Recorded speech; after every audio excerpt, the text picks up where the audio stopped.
Now let's discuss about time and space complexity. Can you tell me how many instructions are there in this code? So there are 5 instructions in this code or 5 statements in this code.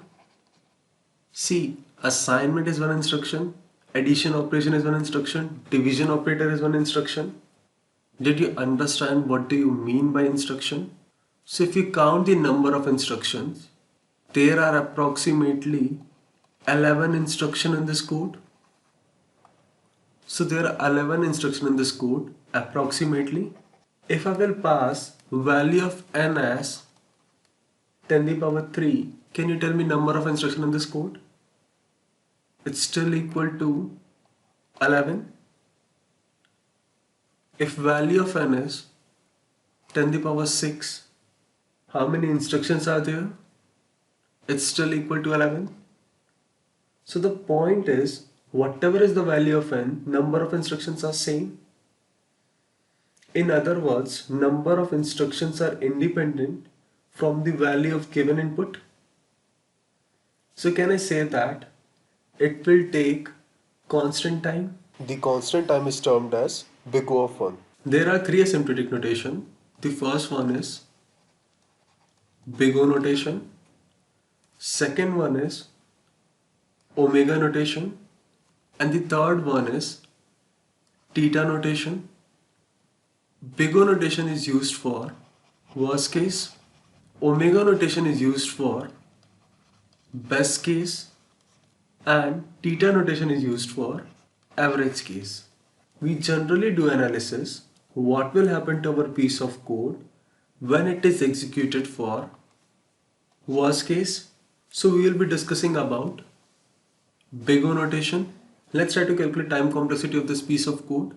All these statements will execute in constant time, which is nothing but big O of 1, which is repeated for n number of times because my for loop will run for n iteration.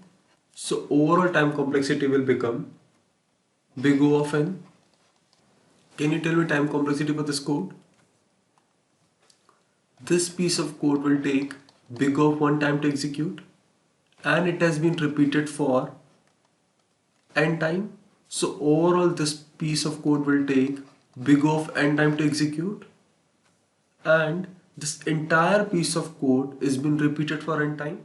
So overall time complexity will become big O of n square.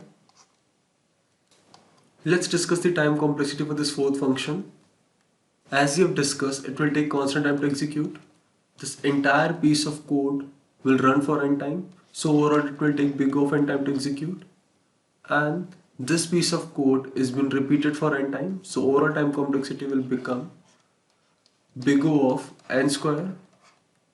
Now what we are doing, we are iterating on an array from first index to the last index. So overall it will take big O of n time to execute. So total number of iterations are n square plus n. In terms of big O, we neglect the lower order terms. So overall time complexity for this function 4 will be big O of n square.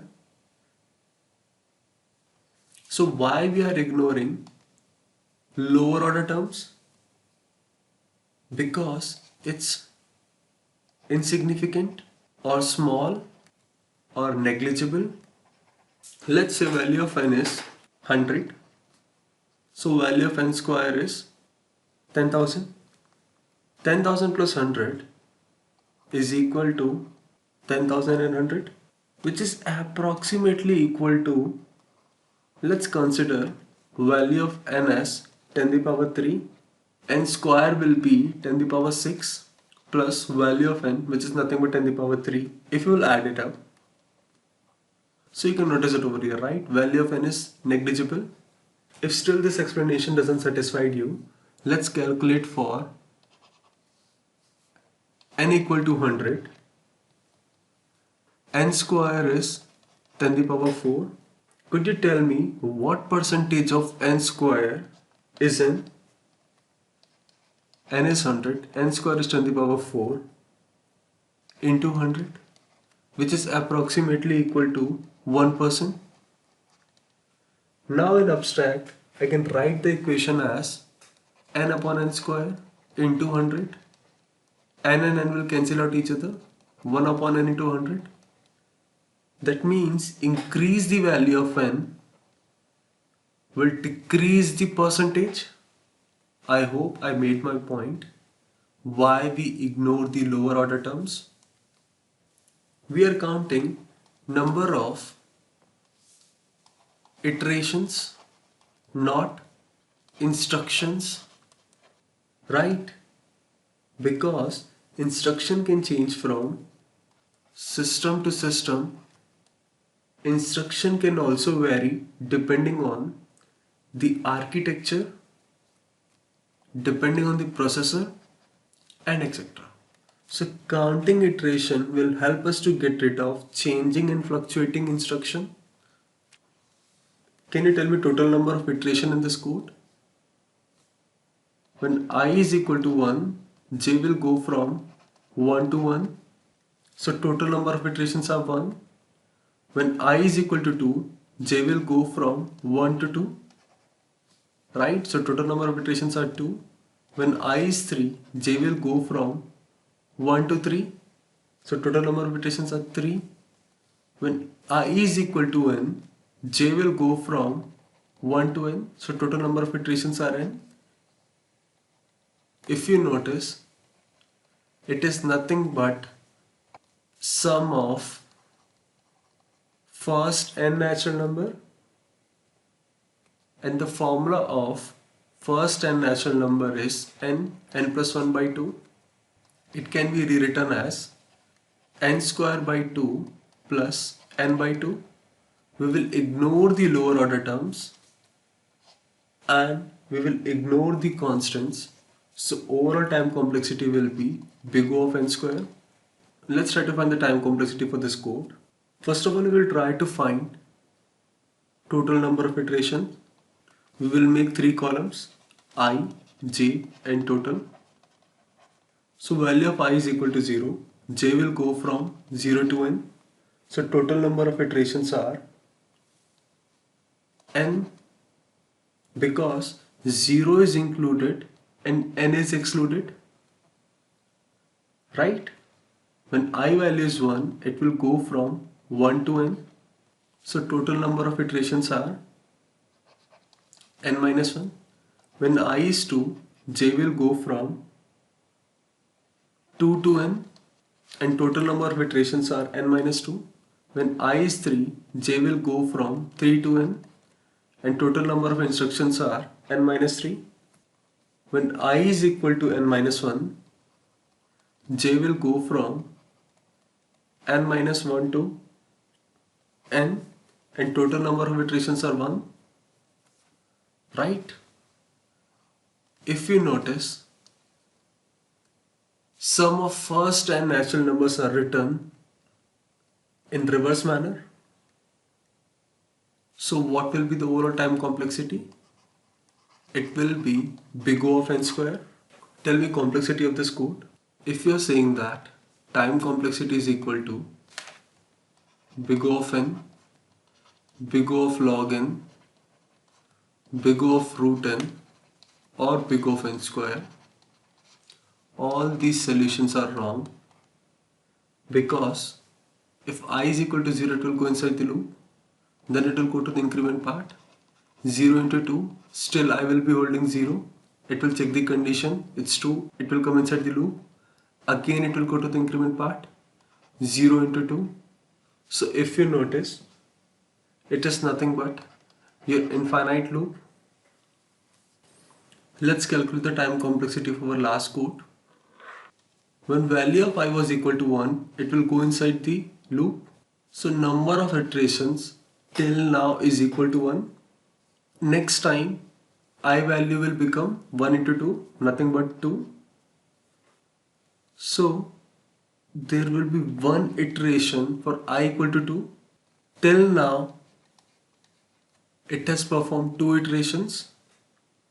As soon as I value will become 4, it will perform one more iterations. So in total it has performed 3 iterations. Next time my value will become 8. It will perform one more iteration. So total number of iterations till now are equal to 4. 2 can be written as to the power 1. 1 can be written as to the power 0. 4 can be written as to the power 2. 8 can be written as to the power 3. If you notice, whatever the value present it over here, total number of iterations are 1 more than that. If the value is 3, total number of iterations are 4. If value is 2, total number of iterations are 3. So, can I say that in general, I will be equal to the power k, and number of iterations will be k plus 1. In our condition, to the power k, which is nothing but value of I, should be less than or equal to n. We will take log on both sides. Log of to the power k base 2 less than or equal to log n base 2. So power will come across over here.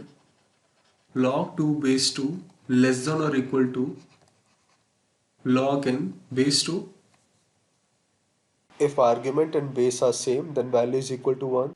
So k less than or equal to log n base 2.